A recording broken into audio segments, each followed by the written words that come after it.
What's up, everybody? Welcome to Podcast Now. I'm Alex, and in this video, I want to talk about Marathon. Now, we got a little bit of info today, and the big day is obviously this upcoming Saturday. They're going to be revealing seemingly quite a bit on this game through their Twitch channel, showing off the game, and then there's been a lot of like wink, wink, nod, nod that there's going to be stuff after it. Tom Henderson has kind of even gone back and forth that seemingly there's just going to be like a large closed play test that's going to happen, whether it's that day. There are people like downloading it on Xbox, I think. So it feels like this weekend into next week. Not everybody, and not an open thing, but a closed thing that maybe you'll be able to register for, or maybe people were already kind of allowed in, will be happening on Marathon. So they did, a minute and a half trailer, kind of set the vibe, set the tone, and say, again, so much is going to be revealed this upcoming Saturday.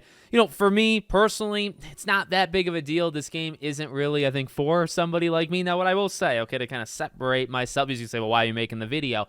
This is going to be a big game, or this needs to be, I should say that, needs to be a big game for Bungie. We've talked a lot about Bungie, even though, again, I'm not super into their stuff.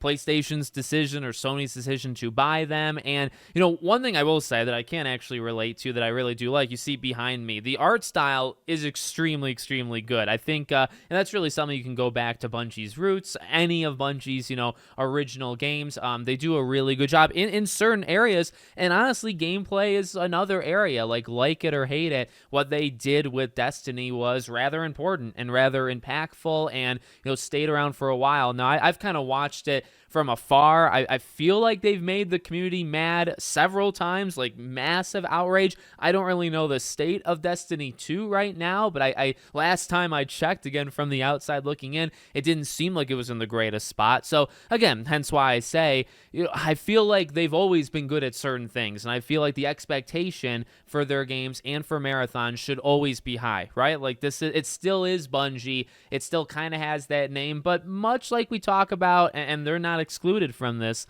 much like we talk about with all of these studios, eventually a name is just a name, right? Like people that helped make X game or Y game 5, 10, 15, 20 years ago, they're not there. And so while the name lives on and you can attach a name to a new property and say, oh, this is the next big thing from blank, well, blank is just a name. Blank is a company. Who's inside that company working? Did they make the things that you recognize the company for? So when you say Bungie and you hear Halo in your head and you hear Destiny and you hear the best parts of those games, is that Bungie or is that the people that made those games? And it's a trick question. It's the second one, right? And so, okay, for a thing like Marathon, there is still a lot of expectations, as there should be. The game needs to be big. PlayStation buys them for billions of dollars. I think largely to this point, probably a mistake. And then, they've had them on like a live service like Patrol, right? Like going around PlayStation Studios and telling them, like, advising them on things. And